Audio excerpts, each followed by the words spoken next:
Olá, tudo bem? Seja muito bem-vindo ao canal JJ88, que é Jason Moraes. Pessoal, estou aqui no Valderi Guetem, Prego, em Curitibanos. Olha só. Pessoal, nós estamos aqui num lugar muito antigo. Tem um cemitério da propriedade. Tá aqui o homem. Bom dia. Bom dia. Prazer em conhecer o senhor, viu? Prazer é meu. Alegria estar aqui. Então, seu Prego, como é que sua família chegou aqui? A minha família é da família Guetem, né? Eu sou Guetem Moraes também. Ah, o senhor é meu parente. Sou Guetem Moraes. E eu sou a quinta geração da família Guetem, que está aqui desde o final dos anos de 1800, 1870, 73, por aí, que o meu tataravô veio da Alemanha, que era o Adam Guetem e a esposa Bárbara. Vieram e aí foi construído este cemitério para abrigar os corpos deles aí quando, né, se despojaram da carne. Então foi neste cemitério que começou a família Guetem ser enterrada. E esse cemitério no início era de tabuinha lá de ripa num cantinho. Aí veio esses primeiros túmulos antigos ali, vieram de lajes de cargueiro, de carroça. Qual que é o mais antigo? É o Adam Guetem. Onde é que tá ele? Digamos. Vou mostrar aqui. O Adam Guetem. Adão, eles falavam aí o velho Adão, né? Ah, O Adam tá. Guetem. Tá. Olha só, gente, ó. Sempre tem uma casinha ali, ó. Esses aqui são os mais antigos. Ó. O Adam Guetem tá lá naquele canto lá, o Adão Guetem. Esses aqui é os filhos deles. E os Graniman também vieram junto no mesmo navio, né? Graniman, Drissen, Rauen vieram no mesmo navio da Alemanha. Lá, 1900 e quanto, senhor? não, Falou? 1800, 870, 873 que eles chegaram no Foi Brasil. na primeira leva. Na primeira leva. É. E eles ganharam a terra, eles compraram, como é que foi? O governo brasileiro dava um pedaço, eles tinham um título que não, hoje é escritura, mas na época era um título de posse do terreno, né? E eles, depois, este meu tataravô, Adam Guetem, ia na Lapa requerer. Requeria de um arroio a outro, aí ele ia acertando com os poceiros, que na época não tinham escritura, né? Mas era um poceiro e ele acertava, dava um valor, isso tem documentos, e tudo muito pacífico, muito tranquilo, para ter harmonia, né? É tanto que a maioria deste povo depois era compadre deles, pessoas que conviveram em harmonia muitos anos aí. Ah, tá. Ele abrigava, ele. Era conversa, né? Na verdade. É, Era conversa. O senhor ganhava um pedaço de terra, né? Até para colonizar, na verdade, uhum. né? Porque este povo aqui era era um gado pelo duro, cavalo pelo duro, os animais assim, bem rústico, né? E este Adam Guetem foi um dos primeiros que ele pegava a égua aqui da região dessas pelo duro e ia a cavalo até a Lapa, lá perto no Paraná, Perto de Curitiba. perto de Curitiba, para requerer. Ele ia, contavam que ele era um homem muito grande, muito alto, então ele levava 2 animais, ia boa parte da tropiada a pé. E aí ele trazia essas éguas prenhas de baguá bem melhor já, de reprodutores bem melhores lá, para melhorar aqui os animais, né? Depois ele já começou a trazer uns touros um pouco melhor, né? Para começar a melhorar as raças bovino e equino aqui. Que legal. Olha só, gente. Você veja bem. Como é que é o nome da fazenda aqui? Fazendo Lagoinha. Fazenda Lagoinha. Ó, pessoal, nós estamos na Lagoinha, Curitibanos. Então a família Guetem foi uma das famílias colonizadoras do município de Curitibanos? Aqui foi um dos colonizadores lá no final do ano de 1800, né? 1870, 73, eles vieram para cá. Legal. Então vamos aí. Detalhe aqui, ó. Isso aqui é pedra, né? Ó. Estas pedras São vieram pedras. de lajes de carroça, né? De carretão. Nem era uma carroça na época, né? Esses aqui é meus avós. Olha só, gente. Avós, o pai. Carlos Guetem. O seu Adão era seu Tataravô. tataravô. O seu Bisavô? bisavô, é esse aqui? Não, esse aqui é o avô, Carlos Ah, o Guetem. avô, o avô Carlos. Bisavô, Henrique, o bisavô era Felipe e Nicolau, que estão aí nesses aí. Daí o meu avô, Carlos Guetem, o meu pai, Oswaldo Guetem, que hoje o meu filho é Oswaldo Guetem Neto. Homenagem. E vai seguindo Sim. esse povo aí, né? Legal, cara. Nossa, muito bom.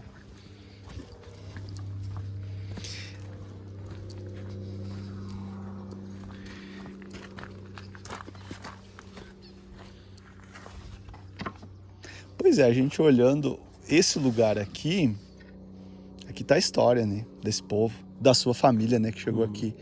Você veja bem o quanto que essa gente passou dificuldade, né? Nossa, isso aí, esse povo sofreu muito, né? Eles tinham um instinto desbravador, né? Porque eles vieram numa época aí que era tudo mato, tinham que derrubar o mato para fazer a casa coberta de tabuinha. Esta casa minha lá, essa casa tem longe mais de 100 anos, né? Daí eu reformei, mas era início coberto de tabuinha, depois coberto desta telha nossa tradicional, depois agora eu cobri de outra telha. Mas esse povo sofreu muito. Aqui tinha muito bugre, chamam de índio, né? Os índios atacavam. Então este meu povo aí, esses Guetem, eles viveram. O que é interessante dizer é que nesta propriedade aqui, hoje eu me sinto muito bem aqui e voltei nasci e me criei aqui. Depois eu fui estudar e saí e voltei há 7, 8 anos atrás morar aqui, né? Mas sempre foi uma propriedade aqui de muito acolhimento, de acolher, de ajudar, de orientar o menos favorecido, ter as pessoas ao redor aqui com carinho, com respeito, né? Uma época de muito conflito lá pelos anos de 1912, que houve a revolução aqui em Curitibanos, né, de 12 a 16, aqui era um lugar de acolher as pessoas. Então é um lugar de muita paz, né? Porque é um lugar de muito conflito, onde houve muita A energia guerra, pesada, a né? energia é pesada, né? Os fluidos são pesados. E aqui a energia é muito boa, uma energia que favorece o acolhimento, que favorece a paz, distancia do conflito. Por isso que é bom aqui. Então, pois é, falando um pouquinho do conflito, você vê, é uma coisa que tá na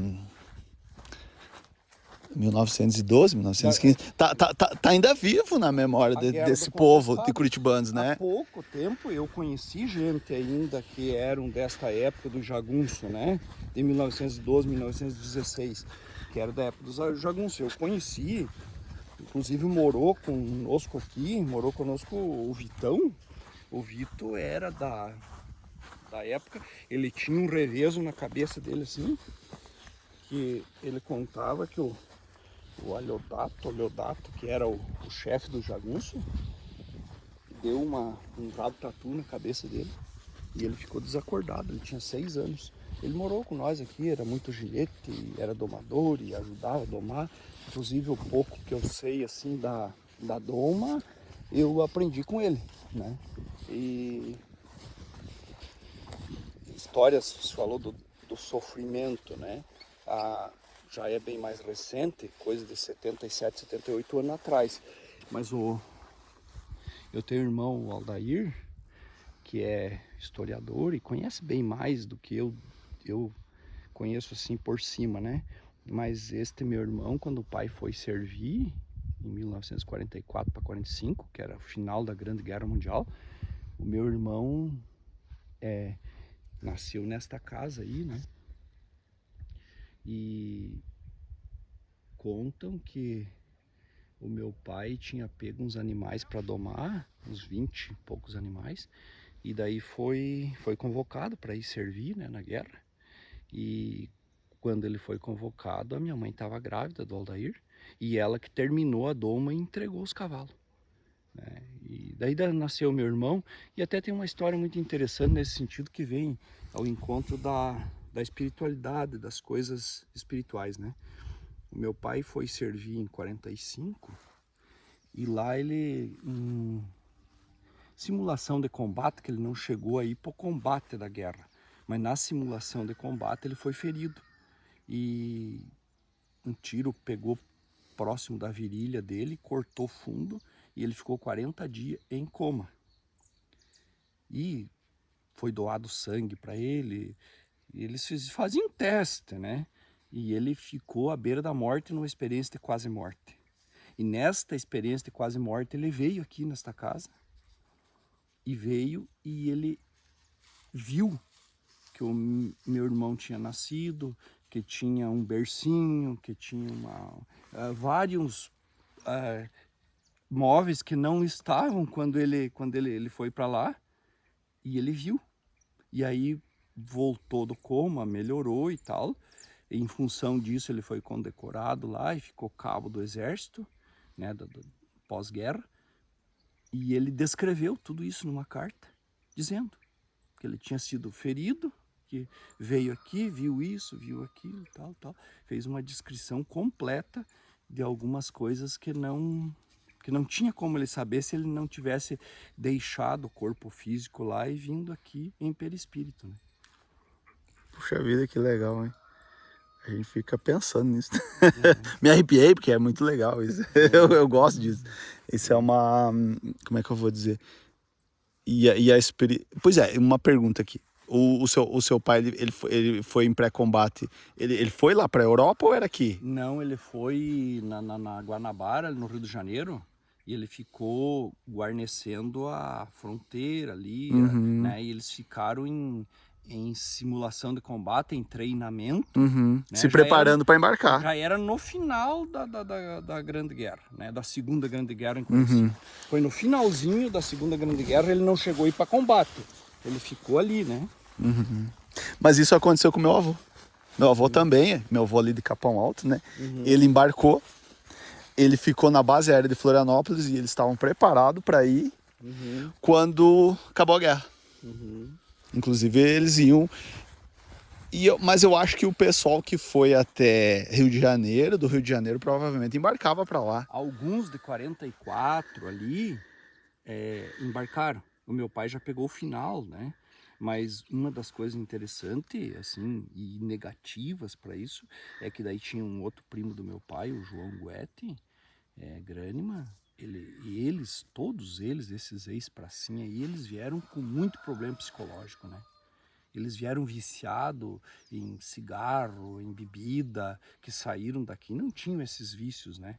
Mas diz que lá eles distribuíam, ficava eles jogavam, o meu pai falava que era um bolachão, que eles diziam a ração, e comia aquilo, enchia, tomavam várias vacinas, e claro que também por causa das doenças da época, Sim, né? sim. Mas o pai dizia que tinha uma injeção que eles davam, que dava uma coragem, que se precisasse matar um dos companheiros, eles matavam.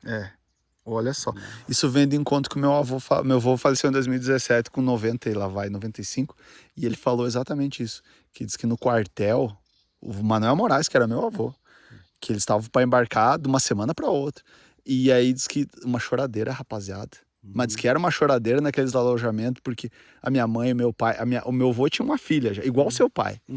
Cara, isso me arrepia. E aí, exatamente o que o senhor falou. Diz que quando tava faltando, parece que 3 dias pro embarque, é bem isso que o senhor falou. Eles estavam assim num estado de alerta, eles não dormiam. Eles estavam num estado de coragem, que o senhor falou exatamente. O senhor falou exatamente o que o meu avô falou. Um estado de coragem que diz que era uma coisa assim. Aí diz que a choradeira acabou. Porque diz que era comum no alojamento você vê lá um rapaz. Porque eles eram rapazes, eles eram jovens. Piazada, 18, 19, 20 anos, eles estavam lá, diz que no alojamento, diz que chorando, o piazão lá, 3 horas da manhã, diz que acordava um lá no canto. Sabe, fungando de chorar. Pensando na família, igual o seu pai, né?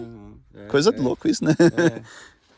Foi uma época que precisava, até hoje, para a gente valorizar, né? E ter gratidão por essa gente que nos antecedeu, né?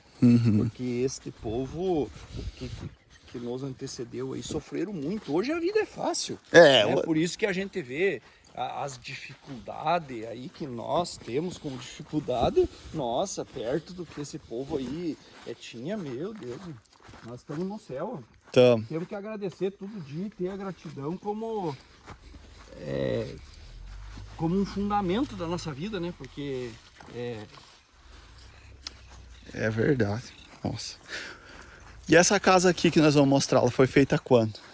foi feita no final dos anos de 1800 ali, porque eles demoravam muito para fazer, tinha que tirar a madeira, deixar secar, ela foi feita tudo no farquejo, né? Mas demoravam, eu não sei direito, mas cerca de 4, 5 anos para fazer uma casa, né? Então essa casa foi feita no início dos anos de 1900. Eu não sei bem a data, o Aldair deve saber, mas eu não sei bem. A data. Ela tinha um tamanho de quantos hectares, quantos milhões de campo? E essa fazenda do Adam Guetin aqui, ele tinha 5.000 arqueiros de terra. Gente, 5 mil alqueires é 17 mil hectares? É isso? Ele foi requerendo, né? Ele ganhou inicialmente o governo brasileiro do arroio Pissigueirinho lá perto da cidade, até no outro arroio aqui. Daí ele foi requerendo, foi ajeitando, né, as coisas, sempre pacificamente, né? Porque tem histórias de outros que ganharam aí que chegavam e espantavam os poceiros e matavam os poceiros e, né, tinham mais poderio, inclusive econômico e de armas, né? E o meu avô, este Guetin aqui, era um homem muito inteligente, assim, ele tinha jeito para ir conciliando, né, pacificando. Olha só, gente. Então o senhor falou que ela era coberta de tabuinha no começo? Esta casa aqui é a primeira, né? Aquela lá tinha uma cozinha de chão lá, uma cozinha velha de chão. Aí eu desmanchei e fiz essa outra ali, a casa nova, mas eu fiz no mesmo modelo, né? Essa madeira da frente, depois eu coloquei tudo de Cambará do Norte. Há uns anos atrás eu coloquei tudo de Cambará do Norte. Tá bom. Cara, que show de... Por aqui? Por aqui. O senhor que vê. Então vamos, com licença. Olha só, que bonita que é. E aí, quantos filhos eram? O Adão Guetin tinha 12, 13 filhos, eu não sei bem. Era entre 12 e 13. Daí uns foram ali para Santa Cecília, que hoje é Santa Cecília, né, que fazia parte do município. Outros foram para Mafra, outros desceram aqui para baixo, aqui perto de Taió, né, que é este povo aí, né, que hoje tem esses Guetin aí, tem aqui em São Cristóvão, é tudo da mesma origem, né? Tudo da mesma origem. É tudo da mesma época. Qual é a primeira recordação que o senhor tem daqui? Eu tenho muitas recordações, né? Uma das recordações assim que me marcou foi o dia que morreu minha mãe, que eu tinha 5 anos e assim as pessoas não tinham este preparo que hoje as pessoas têm, né? E eu, quando tinha uma madrinha que vinha sempre com uma Brasília, a tia Hilda, e ela chegou aí, me abraçou, me deu umas balas aí na frente da casa. E eu muito tranquilo, né, no gramado aí brincando, tinha 5 anos, ia fazer 6. E aí de repente desceu o caixão, o Rodolfo Mondini com uma caravan preta, com um caixão de defunto, e desceram e colocaram aí na sala. A entrada era por aqui, que depois eu mudei, até para tirar as lembranças, mudei ali. Ah, tá. Mas e o Adam Guetin, me perdi agora por causa da emoção. Mas a minha mãe descarregaram o caixão e quando eu fui ver era minha mãe. Eles não tinham me falado que era ela. E neste dia eu desmaiei muitas vezes. Sabe, desmaiei assim 7, 8 vezes. As minhas tias contavam que eu desmaiei muitas vezes. Então foi um fato assim que me marcou, sabe? Passado muitos anos eu me lembrava e eu não tinha condições nem emocional, nem espiritual de falar disso. Hoje eu já domino, né? Mas foi uma época assim muito difícil, né? Que daí ficou eu, meu pai, a minha irmã era pequena também, então e eu tenho esta mas muitas lembranças boas também de pessoas que vinham aqui, né? Uhum. Então não tem essa. Acho que eu vou ter que recolher por aqui. Tá bom, beleza. Vamos aqui, gente, ó. Vou mostrar aqui.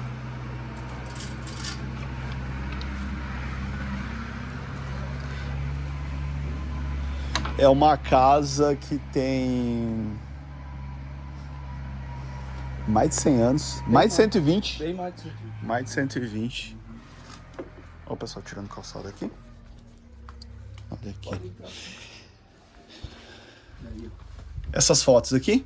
Essas aí é os meus ancestrais aí. Esse aqui é o meu pai. Ah, seu pai. Esse aqui é o meu avô materno, que era Moraes, teu parente. Uhum. Olha só, gente. O que é original aqui? O original aqui é essas linhas, que são todas linhas que era encaixado, né? Que não existia prego na época, nós fomos reformar, que era tudo com tarugo de madeira, né? Aí, ó, feito no farquejo, né? Isso aí é tudo no farquejo. Ah, Lá em cima tem um sote. tem um só, já te mostro. Tá. Aí isso legal. aqui é tudo, as linhas embaixo são de embuia, dá de fazer hoje 4 linhas. São muito, eles só pegavam a madeira, tiravam, davam uma farquejada e colocavam ali, né? Beleza. Olha só. O senhor tem algum objeto, algumas coisas antigas assim dele? Tem, mas eu tenho aqui e tem lá no galpão, né? Ah, tem aqui, tem. Tem lá no galpão, tem que eu guardo mais lá essas coisas, né? Ah, Esse tá. aqui é o sótão da casa velha. O sorte. Como tá firme, hein? Olha só. Foi feito bem estruturado, né? Isso aqui tinha. Esse forro aqui não tinha, né? Aí eu coloquei o forro, coloquei essas mantas para ficar mais, né, mais confortável. Essa cama aqui era do meu avô. Eu vou te mostrar a... Ela é com embaixo de couro ainda? Não, Não, não é mais. é daqueles catre, né? Aham. Daí eu mandei fazer melhor ali, mas esse aqui é daqueles catre velho antigo ainda, esse aqui, ó. Uhum. Ó, esse aqui é daqueles catre antigo. Aqui. Olha só, gente, ó. Desde A o- base da cama, né? desde E esse aqui? Esse aqui é uma coberta. Uma coberta. É similar a um bacheiro, né? É, eu olhei. Esse aí era a minha avó que fez, do lado do meu pai que fez, a avó Melinda. De ovelha. De ovelha, das Da de nossas. ovelha. Uma pergunta.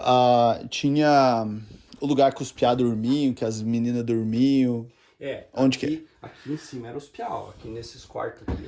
Em cima do só. Os piá subiam pro sótão. Isso. Então era bastante piá.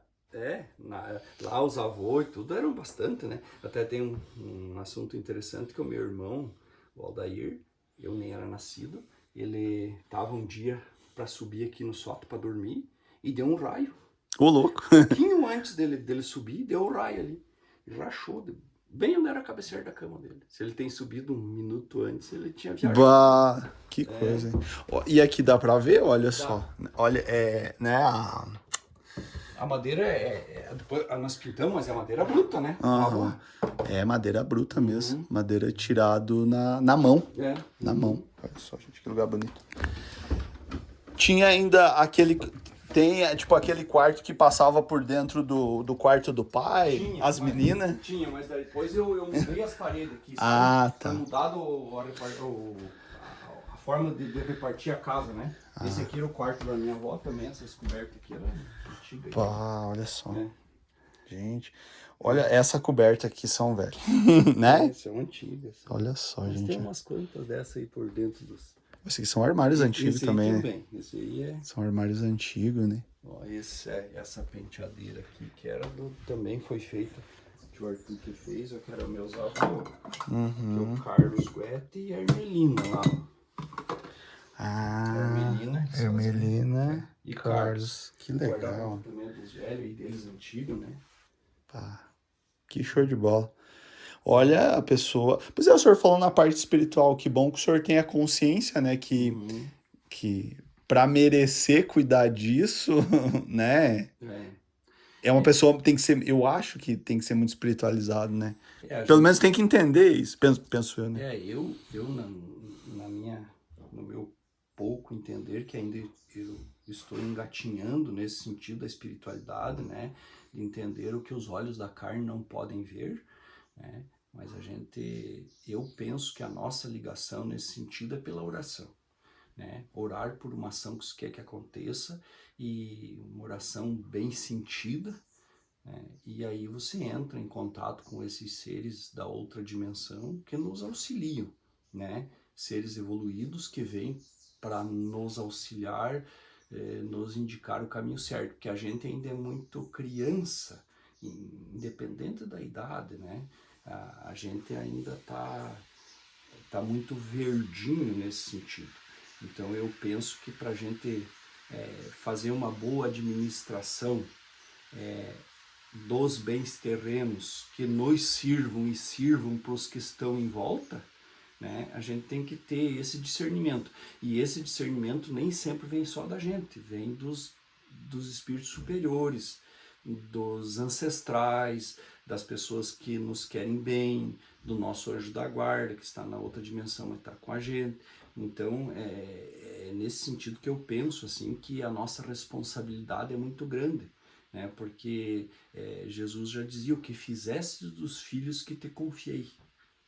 Né? Então, os filhos, quem são? Quem está à nossa volta, o nosso funcionário, as pessoas que trabalham conosco. Nós não temos só a obrigação e o dever de pagar eles certo, mas de dar uma orientação também, às vezes espiritual, uma orientação para a vida, que a gente também é constantemente auxiliado pelos outros, né, pelos maiores, e a gente tem condição e o dever de vir auxiliando quem tá, né, para todo mundo se nivelar dentro de um mesmo patamar espiritual, né?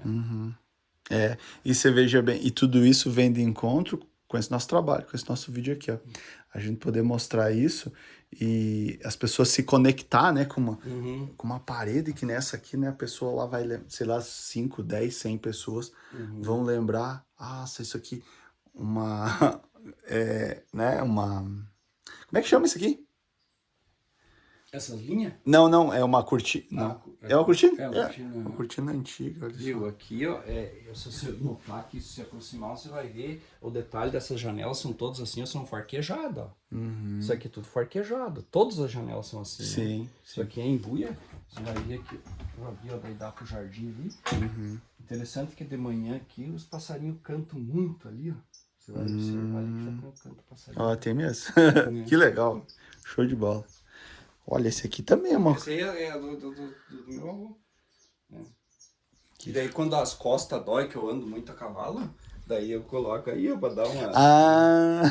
né? Aí tem que dar uma relaxada, uns 15 minutos, meia hora e vamos... Esse é um colchão, é isso? É um colchão ortopédico, né? Um colchão ortopédico. Isso ali dá uma relaxada boa, é muito bom. Tá bom, show de bola.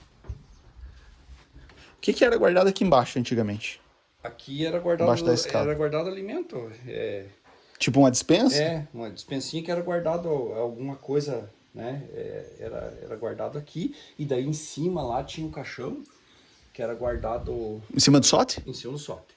Daí esse caixão depois estava carunchado e tal, mas eu me lembro que aqui, aí tinha o cemitério, você viu um fato interessante assim, né?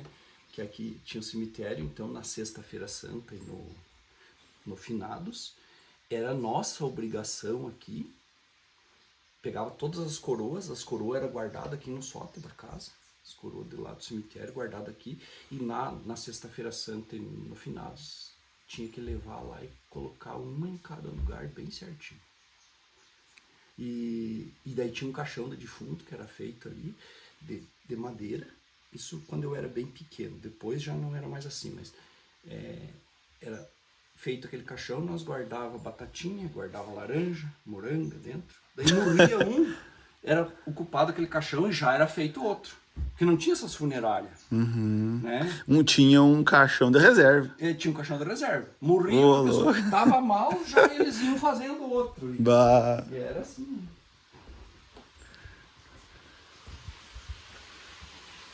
Aqui é a segunda. Pois é, ela é duas cunheiras, né? Duas cunheiras. Ela aqui que era a cozinha velha, né? Que era do chão. Depois eu fiz o... Legal. Né? Aqui essa cadeira aqui também, tipo, de vez em quando sentamos aqui para refletir. Então, eu vou te mostrar meu local de estudos lá. Tá. Bom dia, tudo bem? Tudo bem, prazer em conhecer a senhora. Olha aqui, ó. Tá, com licença. Essa aqui é a parte nova da Essa casa. aqui é a parte nova, que era a parte velha, eu desmanchei, ocupei algumas madeiras aí, que era tudo embuia, e eu fiz a parte nova. Aqui é o local onde eu estudo e faço, né, a gente... Passe.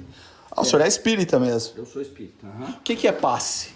O passe é uma imposição de mãos que já Jesus já fazia, curava pela imposição de mãos, né?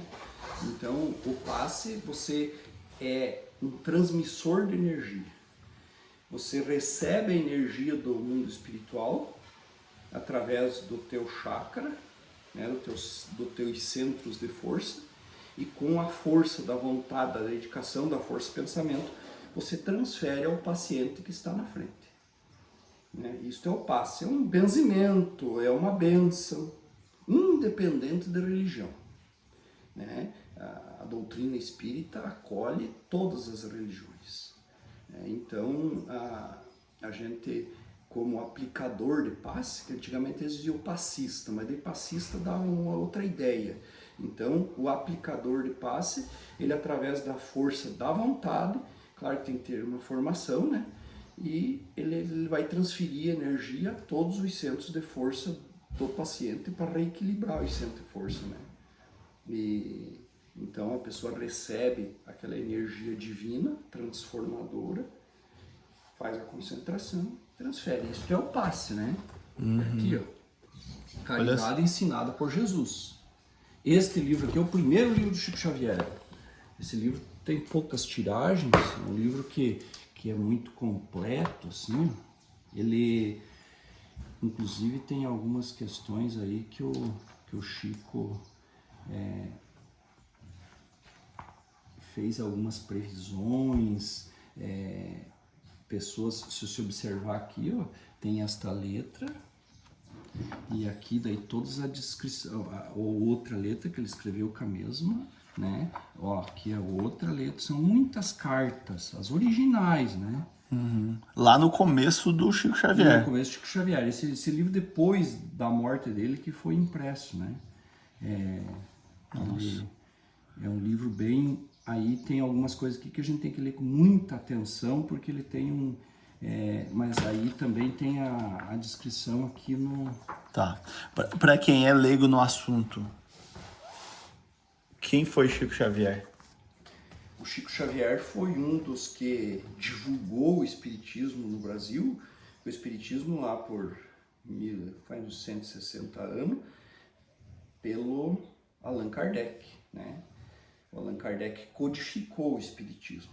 E no Brasil, o Chico Xavier foi o ser de luz que psicografou mais de 450 livros. Né? Psicografar é o espírito vindo na pessoa para escrever, né? O espírito plasma na pessoa, encosta, como eles diziam antigamente, o encosto, né? O espírito plasma na pessoa e a pessoa psicografa, escreve, como você viu ali, letras diferentes. O Chico Xavier escrevia com a mão esquerda, com a mão direita, né? Com letras diferentes, assinava a assinatura do desencarnado, né? Como tem os exemplos no livro ali.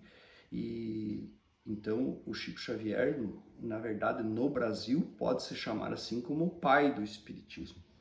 Né? Ele teve um papel muito importante. Hoje tem o Divaldo Pereira Franco, né, que trilha o caminho dele. Mas o Chico Xavier era um ser, sem dúvida nenhuma, um ser de luz, né? Que ajudou muita gente, nunca cobrou nada. Os livros dele, todos ele doou os direitos, né? Era um ser realmente... esses livros dele assim, a parte do André Luiz ali, que são 13, 14 livros, é uma coleção muito esclarecedora que começa com o livro Nosso Solar, né? Que tem o filme. Tem o filme Nosso Lar. Aí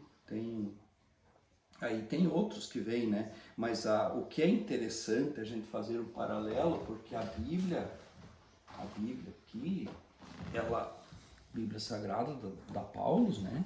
Se você lê o que diz na Bíblia da Paulus e o que o Espiritismo diz, apenas com uma visão mais espiritual, mas é a mesma coisa. Porque as religiões antes de Jesus, logo após a crucificação de Jesus, começa a contar os anos de Jesus, né, que hoje faz 2023 anos, elas eram todos seguidores do Nazareno, nem eram cristãos. Foram cristãos determinados por Paulo. Daí Paulo disse os seguidores do Cristo, 67 anos depois de Cristo. Mas não eram, eles eram todos seguidores do Nazareno. As religiões se apartaram 300 anos depois da crucificação de Cristo por causa do dinheiro. O dinheiro... Que bom que o senhor falar isso para nós, né? Porque o senhor falou primeiro da espiritualidade de Chico Xavier, que é tão pouco conhecido dos brasileiros, né? Né? Eu acho até pouco conhecido. Deveria ser mais. E aí o senhor fala isso que o senhor falou, que as religiões foi apartada pelo... Eu concordo. Porque toda religião, o objetivo da religião qualquer é religar o homem a Deus. Religião, religare, do latim, religare, né? Religar o homem que está afastado de Deus. Então, só que as religiões, passado esse tempo de 300 e poucos anos depois de Cristo, depois da crucificação do Nazareno, eles começaram a apartar por causa do dinheiro. Eu tenho 10 mil fiéis e cobro 1 pila cada um, né? Eu tenho 100 mil e cobro só 50 centavos. Eu não cobro, mas eu estimulo através de um monte de situações, né, a cobrança, né? Uns pedem 10%, outros 1%, outros, né? E a verdade mesmo é que Deus e Jesus Cristo, Maria, mãe de Jesus, não está tanto por sessão e não é material. A nossa fé não tem preço. A nossa fé é uma espada. Porque quem tem a fé como espada, ele não precisa desembainhar uma espada, não precisa puxar um revólver. Ele tem a fé, né? Como tem o silêncio como escudo. Se você tiver o silêncio como escudo e a fé como espada, você tem condições de ter a gratidão no teu coração e de espalhar a gratidão à tua volta. E as religiões perderam muito isso por causa do vil metal, né? Por causa do dinheiro, eles perderam essa questão de realmente ser ligado a Deus, a Maria, a Nosso Senhor Jesus Cristo, né? Que é o governador da terra. E as religiões, elas vêm uma ao encontro da outra. Nenhuma religião manda matar, manda roubar, manda empobar bebê, manda bater na mulher, né? Nenhuma religião manda. Mas aí os chefes religiosos, ao longo do tempo, foram criando mecanismos de arrecadação para se manterem no poder, né? E é como eu disse antes, Deus e Jesus Cristo não está tanto por sessão. A única vez que se tem notícias na Bíblia que Jesus ficou revoltado foi a vez que ele espantou os cambistas da sinagoga, da igreja. Virou as bancas, as mesas. Espantou, virou as bancas. Estão fazendo da casa de meu pai um covil de ladrões. Então ele espantou e ficou bravo. A única vez que Jesus ficou bravo, entre aspas, perdeu o controle, que ele não perdeu o controle, mas ele teve uma postura de homem, né? Uma postura mais enérgica, né? Foi esta vez. Então, não se cobra por uma oração, não se cobra por uma missa, não se cobra por fazer o bem. O que você de graça recebeu, de graça, você tem condição de doar e não deve cobrar. Esta postura que as religiões, e eu acredito muito na redenção do Brasil, porque o Brasil é a pátria do Evangelho, coração do mundo e pátria do Evangelho, tem um livro que explica isso. O Brasil vai ter e tem um papel importante no mundo como celeiro de alimentos, porque aqui acolhe todas as raças, todas as etnias, todas as raças é acolhida no Brasil. Então, o Brasil tem um papel muito importante nesse sentido, assim, de acolher, e vai ser no futuro, sem dúvida nenhuma, a salvação do mundo. Pela produção de alimentos, pela condição religiosa, pela condição de acolhimento dessas outras pessoas que vêm dos outros países, né? Isso é muito importante a gente ter isso sempre em mente, né? Que essa nossa questão religiosa tem que estar presente, inclusive na economia, né? Porque às vezes se distancia um pouco por causa do dinheiro, pelas condições materiais, né? Então, Show de bola. E quando o senhor fala nessa parte da... Como é que eu vou dizer? Eu vi num filme uma vez que falava, né? A religião só é falha porque o homem é falho, né? Porque E outra coisa, a religião falando que a minha é melhor, que a outra é pior, né? Isso é complicado. Às vezes até a falta de respeito entre elas, né? isso distancia o ser humano. Porque Olha só, gostei disso. Isso distancia o ser humano. E o papel da religião é unir. Por isso que eu confio numa condição de unir todas as religiões, sabe? De um templo ecumênico.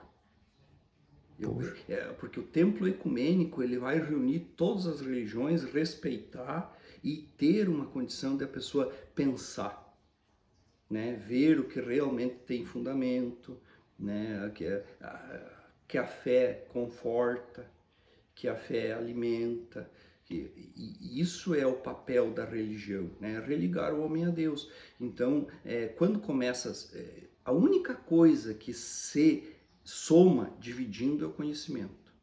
Se você dividir o conhecimento, ele soma. Agora, a religião, se ela dividir, ela vai cada vez distanciar mais e apartar, né? Então, lá o que Jesus queria era unir os cristãos, todos os seguidores do Nazareno, os cristãos, né? E isso hoje se perdeu muito, volto a dizer, por causa do dinheiro. Né? Concordo. E eu penso muito nisso e tenho lutado lá no Centro Espírita. A minha mulher é da Legião de Maria, do apostolado da oração, eu respeito, vou junto, né? Porque eu acredito nisso, tenho muitos amigos crentes, né? Sim. Da Assembleia de Deus, que eu acredito que a redenção do Brasil e do mundo é na união e no ecumenismo.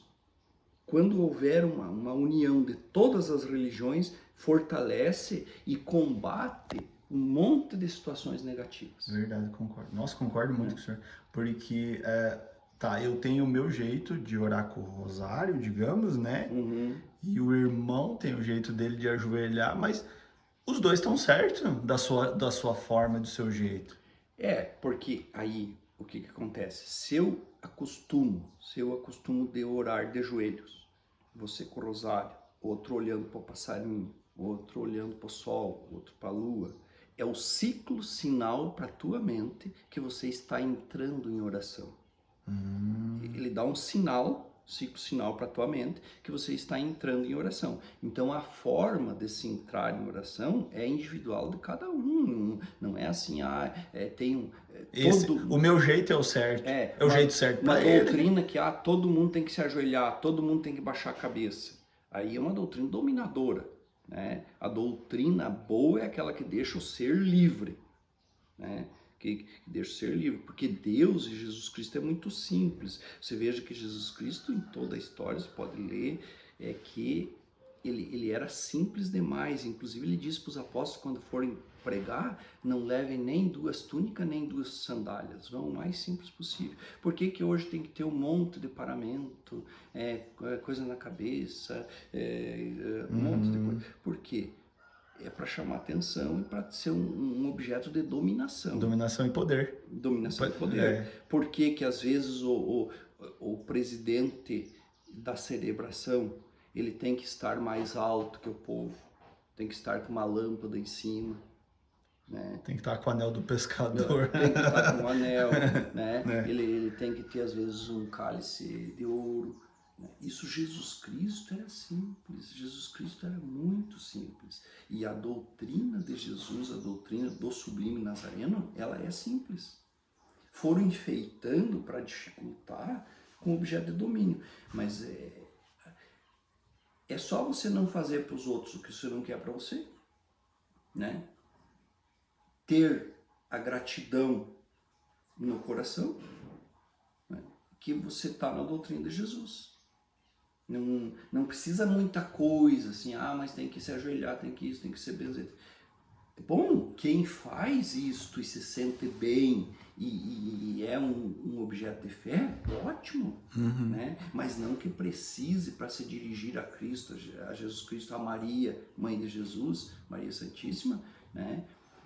Não precisa. Verdade. Fomos bem. Então vamos. Nós vamos no galpão agora? Vamos. Então vamos no galpão, pessoal. E aí, se o senhor tiver mais alguma coisa que o senhor queira completar nesse assunto aí, fica à vontade. Porque, na verdade, nós fomos profundo, né? Nessa prosa. Muito profundo. Pegamos o calçado lá, eu acho, né? Ah, tá. Aqui. Tá, beleza. Então, Por aqui. saímos, voltamos por aqui. Ah, pessoal, aqui, ó. Tá aqui a propriedade, ó. As duas casas. Que é a casa centenária. Aqui à esquerda é o galpão, né? E a direita é de máquina, é isso? Aqui, Direita é de máquina, pessoal. ali, aqui é das máquinas, é a casa, que é o galpão dos cavalos do gado, que é o gado, aqui é a balança, e daí tem o galpão das ovelhas mais pra cá. Estância da Lagoinha. Eu vou te mostrar ali. Então, beleza. Então eu vou desligar um pouco. Galpão é aqui, né? Aqui era um poço antigamente? Era um poço. Aí depois que eu fiz o poço... Ah, eu quero tirar uma foto do senhor bem aqui. Aqui vai ficar show de bola. Aqui tá ótimo. Show de bola. Ai. Faceiro. Show de bola. Então vamos. Seu prego. É o prego, é o apelido, né? Pois é. O portão fica aberto ou fechado? Tá aberto. Pois é, E o apelido ele incorporou em ti, né? Porque tu fala, eu sou o Valdeci. Valderi. O prego é porque eu era jockey, né? Meu pai lidava com cavalo de carreira. E daí eu era muito miudinho, cabeçudinho. E daí eles diziam preguinho em cima do cavalo, porque os cavalos eram muito grandes, pequeno. Então com 28 quilos já corria carreira, né? E daí ficou esse apelido. Ficou legal. Olha só, gente. Tem umas parreiras ali, tem que eu ir. Já tá produzindo aí, tem uns 4 anos. Figueira. Já tá. Então vamos aqui, gente. Aqui eu voltei. Forrageira, mangueira ali. Tamanho desse galpão. Bah. Nós vamos terminar aqui. Eu só vou mostrar a mangueira por aqui, pra mim fazer o registro da mangueira. Tamanho dessa mangueira. Eu vi lá de... Olha só, gente. Tem um trator lá. Show de bola. Pois é tão típico no sul galpão. O pessoal que assiste nós do Brasil, em outros lugares não tem tanto galpão igual pra nós aqui no sul. Aqui, nós, as minhas visitas, a maioria rural, né? Pessoal que lida com cavalo, tropeada, né? Até recentemente o meu filho, o Oswaldo, ele é dentista de cavalo, ele lida com odontologia equina, né? E ele foi para São Paulo numa tropeada de 10 dias em cima do lombo de burro, fez 500 quilômetros a cavalo, agora faz uns 15 dias. Recebi imagens desse... Ele foi... Tinha muita Era mula, muito burro. Tinha horas ali que era mais de 200 cavaleiros, mas assim meio direto era 100. E eles levavam 200 burros tocados. E ele foi nessa tropeada daqui, porque quando os tropeiros vieram de lá do Rio Grande e passaram aqui, ele ajudou a conduzir ali da Corredeira até Curitibanos. Ajudou a conduzir, ficou amigo dos moços. Comitiva Paulista, é isso? Comitiva Paulista. Eu filmei eles na coxilha. E eles o passaram Neco, por lá. O Neco e o Gaúcho ajudaram conduzir eles. E daí eles convidaram, eles foram nessa tropeada lá.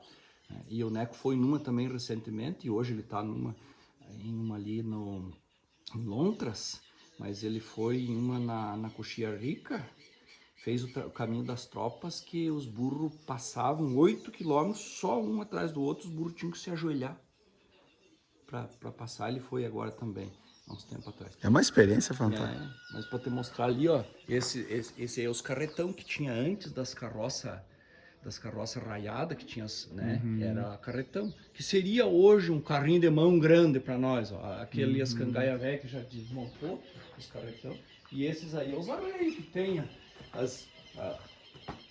Baguá que cebolhou em cima das cercas com nós aí, ó. Por isso que os arreias rachados aí, a cabeça, aquela isela.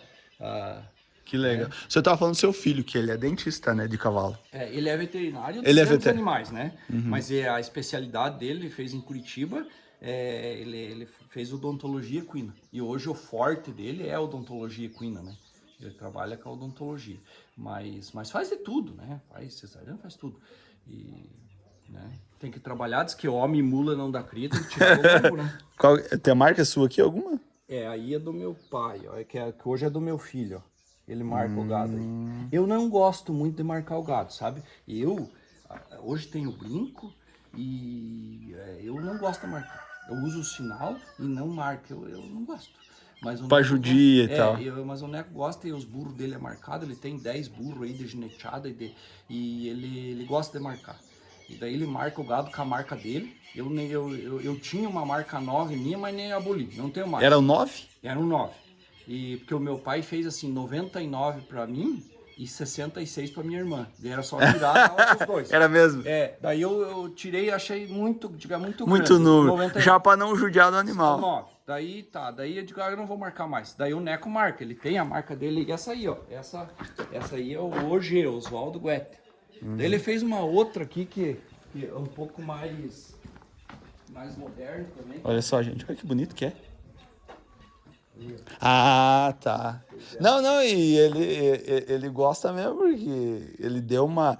Como é que eu vou dizer? Deixou bonito, né? Bonito, Fez com classe o negócio. Que legal. Pesada. Esse, eu tava te dizendo ali, o galpão hoje, as pessoas a gente recebe aqui, a maioria, sabe, dos meus amigos que vêm aí, Olha aqui, eu ó. faço uma carne aí, né, a gente tem aqui, ó, esse arreio aqui, o Neco trouxe pra mim de São Paulo, me deu de presente, trouxe lá de São Paulo. Que legal. E eles têm muito esse estilo de muitas argolas, de muitos enfeites, né? O paulista, né? O paulista tem isso na esse sua... Cuchunil aqui me acompanha há 45 anos. O que é um cuchuni, pro pessoal que não O conhece? cochunilho ele é um eles pegam a lã do carneiro, desfiam e fazem trançadinha assim, ó. Né? Porque o pelego é esse aqui, né? O pelego tá aqui, ó. Né? Daí eles pegam tranço, tem o cochunilho. Legal. Não, e a tradição nossa, do sul, é receber as pessoas no galpão, né? Ó, aqui, ó. E quem que não vai se sentir bem aqui, gente, ó. Socado, ó. De vez em quando alguma égua muito caborteira, ó. Isso aqui são de cebolhar em cima de arame, ó. Esse aqui é um estribo velho que tem muitos anos também. Por que o estribo tem isso aqui? Esse aqui dizia estribo salva-vida, porque ele arrodeava e não... Né? Ah, Arrodeava, o pé não fica preso. não ficava preso, né? Olha aqui, ó, pessoal. Esse aqui é o salva-vida.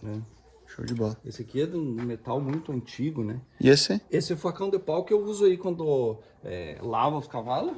Daí a gente passa o facão. Ah, tá. A gente passa o facão. Show de bola. Uma badana. Essa badana de cor de pardo. Depois eu adaptei isso aqui pra gente levar os spray, as coisas pro campo pra laçar um terneiro e curar, né? Daí eu adaptei isso aqui. Beleza. Tá. Dá pra nós ir ali assim pra nós terminar. Escute, falou tudo? Deixa eu mostrar aqui meu reprodutor. Ah, tá. Nós temos umas éguas aí. E esse cavalo aqui é o reprodutor. Olha aqui, gente. Ó. Acho que eu vou soltar ele. Tá. Pode ficar do lado. Ele é o quê? Ele é... Campeiro.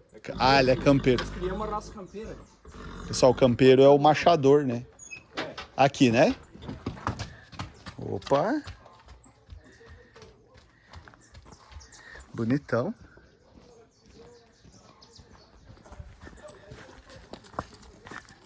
Olha aqui. Capaz dele invadir as éguas aí. Ah, imagina.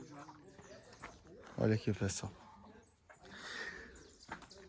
Eu queria que o senhor deixasse uma palavra no final, aí duas, na verdade, uma palavra espiritual para as pessoas. Porque eu vi que o senhor é só o fato do senhor levantar a mão, aí o senhor tem poder. Parece que tem uma coisa boa, assim, quando o senhor levanta a mão, sabe? Eu senti. E um conselho para as pessoas, para o mundo, de forma geral.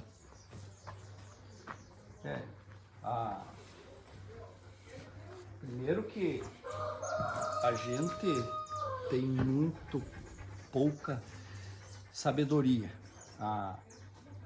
Porque a inteligência do mundo e dos bancos escolares e de formação universitária, ela não basta por ser. Ela é criado por um mecanismo de ensino até de controle, né? Então, a inteligência é uma coisa, a sabedoria é outra, né? E as pessoas, para buscar a sabedoria, elas têm que buscar em algo maior. E algo maior é Deus. E aonde está Deus? Aonde o homem não está, onde o homem não interfere. Num monte, aqueles pinheiros lá, ó. Foi o homem que fez? Não. O homem tem condição de fazer uma maravilha daquela, né? A gralha azul lá em cima do pinheiro. O homem não tem condição. Lá está Deus. E aí Deus está dentro de nós. Por isso que Jesus dizia: vós sois pequenos deuses. Pequenos deuses. Então Deus está dentro do ser. Se você buscar se retirar, como Jesus dizia, em oração, quando há um conflito, uma briga, uma discussão, se retire a um tiro de pedra. Jesus dizia para os apóstolos: o que é um tiro de pedra? Mais ou menos 30 metros. Você se retira do conflito, faz uma oração, uma prece bem sentida, com humildade, e volta e colabora. Porque pode ver que há um conflito, se a pessoa ficar junto, ele respinga nele. Daqui a pouco ele está envolvido, e está brigando, e está vociferando. Então, a condição espiritual, ela está na oração. O que nos liga com o mundo superior é a oração. Uns dizem prece, né, a reza, mas afinal, é um recolhimento espiritual. Esta é a mensagem, porque Jesus, Deus, a espiritualidade superior, os são de mente equilibrado, que são os santos, que nós chamamos de santos, que às vezes nem foram reconhecidos por nenhuma igreja, mas que viveram dignamente, santamente, eles são santos, são de mente equilibrada. E esses seres de luz se unem a nós pela oração, pelo recolhimento, né? Não é na barulheira, não é no afogadilho do dia a dia que nós estamos envolvidos com as coisas materiais, com as coisas mundanas, né? Então, no recolhimento é que nós vamos encontrar uma serenidade, uma tranquilidade e uma paz, né? Seria isto. Suas palavras, obrigado. Oh, agradeço o senhor. Muita gratidão, senhor, aí, por deixar nós filmar. E estamos à disposição, uma hora que o senhor quiser chamar nós aí para sei lá, pra gente mostrar algo especial aí que o senhor tenha, tá? Estamos à disposição do senhor, e agradeço muito por deixar nós filmar e a gente poder compartilhar um pouco esses momentos. Valeu muito a pena. Assim, demais, na verdade, demais. Eu que te agradeço por esta disponibilidade e por você fazer este trabalho aí que leva informação às pessoas, e principalmente ao pessoal mais jovem, né, que não tem assim consciência. Eu tenho ouvido e assistido alguns programas teus aí, que leva muita informação. A gente vê quanto o pessoal que nos antecederam sofreram, né? E isso nos dá gratidão e nos dá reconhecimento. Acho que dá para nós sair por aqui, né? Isso, exatamente. Nos dá reconhecimento, porque... O Danda, fecha esse baguado aí, senão ele sai para lá. Porque a partir do momento que a gente tá reconhecendo, puxa, eu tô aqui reconhecendo toda essa família Goethe que veio antes, né? Eu, Moraes, né? Minha família, não sei, né? Alguns passaram por aqui. Então, quando a gente atinge esse estado, eu acho que a gente consegue compartilhar para as pessoas e ajudar o mundo, né? Ajudar o mundo. Para que o mundo vá sendo um mundo melhor para as pessoas que vêm, né? Os nossos filhos, os nossos netos, as pessoas, porque hoje o materialismo e o faz de conta tá tomando conta. Por o filme, pela novela, as condições de faz de conta. O povo hoje vive, eu faço de conta que faço e você faz de conta que acredita. Como a gente vê nos governos hoje, né? Não é só governo municipal, estadual e federal. Também não estou criticando e não estou falando de nenhum partido, mas assim, todos os partidos políticos, eles, por isso que já diz partido e repartido, e fazem uniões que lhe convém, né? Todos têm o faz de conta. Eu faço de conta que faço uma obra com 10 centímetros de asfalto e faço com 3. E cobro pelo 10. Né? E o povo faz de conta que acredita, porque 2, 3 dias depois está furado. Então, essas coisas que o mundo tem que ter mais os pés no chão. As pessoas das gerações que nos antecederam, eles tinham firmeza nas decisões. Né? Tinham responsabilidade no que faziam. Hoje essa responsabilidade se perdeu. As pessoas acham que porque o mundo premia o malandro. Sabe, a pessoa que não paga conta, que é malandro, ele é premiado. Todo mundo faz assim. Tem isso, né? O cara é esperto. Ele é esperto. O mundo é dos espertos. O mundo é dos espertos. E aí vai criando uma condição que a pessoa que está na fase de formação da personalidade é assim, eu sou esperto. Se eu lograr o outro, se eu não cumprir com o que eu tratei, eu sou esperto. Né? E vai premiando. Uhum. Então, eu acredito muito que condições superiores estão sendo movimentadas para que o mundo passe por uma reforma.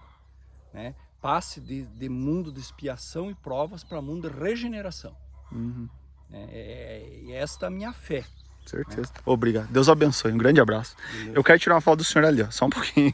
Pessoal do canal, peço para vocês aí, deixa o like para nós. Compartilha, se inscreva aqui no canal, ó, e vem com a gente, que aqui é cheio de vídeo assim. Grande abraço, fiquem com Deus e até o próximo vídeo. Pessoal, vai aparecer um link aí para vocês, outro vídeo nosso do sítio da roça, é só clicar e assistir. E não é esse aqui que pega, né? Não é esse. Tá, beleza. Ó, valeu, gente, abraço.